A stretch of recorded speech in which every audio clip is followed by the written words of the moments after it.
പരാതി കൊടുത്തിട്ടുണ്ടെന്നാ പറഞ്ഞു.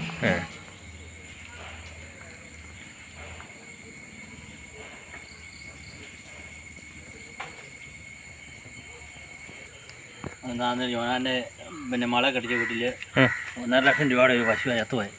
എന്നിട്ട് ഇങ്ങനെ ഒക്കെക്കാരൻ കംപ്ലൈൻറ്റ് കൊടുത്താൽ അയാൾ വലിച്ച് കുഴിച്ചിട്ടൊന്നും അല്ലാതെ അയാൾ മുതൽ പോയെന്നല്ലാതെ പിന്നെ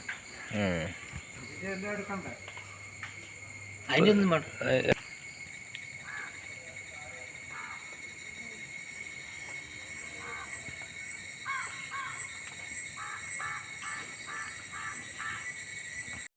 മിനിങ്ങാന്ന് ക്ഷീരവികസന സംഘം കണിച്ചാറ് സൊസൈറ്റിയിൽ നിന്നും KS കാലിത്തീറ്റ കൊണ്ടുവന്ന് 2 പശുക്കൾക്ക് കാലിത്തീറ്റ കൊടുത്തു.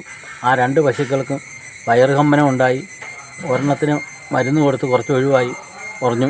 പിന്നെ ഒരെണ്ണം വയറ് കമ്പിച്ചു, രാവിലെ മരുന്ന് കൊടുത്തു. പിന്നെയും രാത്രിയായപ്പം പിന്നെയും വയറ് കമ്പിച്ചു. പിന്നെ വയറ് കമ്പിച്ച് നിൽക്കാൻ മേല കിടക്കാൻ മേല പിന്നെ ശ്വാസം മുട്ടലായിട്ട് പുറത്തിറക്കി കെട്ടി. അരമണിക്കൂർ കഴിഞ്ഞപ്പം പശു മരിച്ചുപോയി. ഡോക്ടർ വരുന്നതിന് മുമ്പ് പശു ചത്തുപോയിരിക്കുന്നു. KS കാലിത്തീറ്റയാണ് കൊടുത്തത്. അതിൽ നിന്ന് സംഭവിച്ചതാണ്. ഇതിനു മുമ്പ് വേറെ കർഷകർക്ക് ആർക്കെങ്കിലും ഇങ്ങനെ ഇത് കഴിച്ചിട്ട് ചത്തുപോയത് അങ്ങനെ വല്ല അറിയോ? ഇങ്ങനെ KS കാലിത്തീറ്റ കൊടുത്തിട്ട് നിറമ്പറഞ്ചാൽ ഒരു പശുവിന് 3-4 കൊല്ലം മുന്നേ ചത്തുപോയി. അതും കമ്പനി വന്ന് കണ്ടിട്ട് പോയതാണ്. ഇതിപ്പോൾ നിങ്ങൾ കമ്പനിയെ അറിയിച്ചിട്ടുണ്ടോ? കമ്പനിയെ പാൽ സൊസൈറ്റിക്കാർ അറിയിച്ചിട്ടുണ്ടെന്നാണ് ഇപ്പം രാവിലെ പറഞ്ഞ വിവരം എന്നോട്.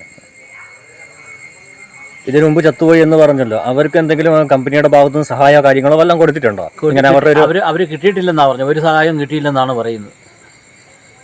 വന്നെല്ലാം നോക്കി എല്ലാം സമ്മതിച്ച് പോയതാണ്. അവർക്കൊരു സഹായവും കിട്ടിയിട്ടില്ലെന്നാണ് പറയുന്നത്. ഈ കാലിത്തീറ്റ വാങ്ങുന്നവർ വളരെയേറെ ശ്രദ്ധിച്ചിട്ട് വേണം കൊടുക്കാൻ. ഇതിൽ അത് ചാക്ക് തുറക്കുമ്പോൾ ഭയങ്കര സ്മെല്ലാണ് അതിൻ്റെ അകത്തുനിന്ന് കാണുന്നത്. ബാക്കി ഓക്കകൾ തുറന്ന് നോക്കുമ്പോൾ പരിശോധിച്ച് കഴിഞ്ഞാൽ പിന്നെ അതിനേക്കാളും പിന്നെ ഈ KS കാലിത്തീറ്റ ഭയങ്കര സ്മെല്ല് വരുന്നുണ്ട്. എന്നിട്ട് ഞങ്ങൾ ആ ഓക്ക തിരിച്ച് കാപ്പാട് ക്ഷീരവ്യവസായ സഹകരണ സംഘത്തിൽ ഏൽപ്പിച്ചിട്ടുണ്ട്. ആ ഓക്ക ഈ പശു പെറ്റിട്ട് 2 മാസം ആയുള്ളൂ. 20 ലിറ്റർ പാൽ കിട്ടുന്ന പശുവാണിത്. ഇപ്പോഴും കറന്നുകൊണ്ടിരിക്കുന്നുണ്ട്. 2 മാസം ആയുള്ളൂ പെറ്റിട്ട്. ഇപ്പോഴും 20 ലിറ്റർ പാൽ കിട്ടുന്ന പശുവാണിത്.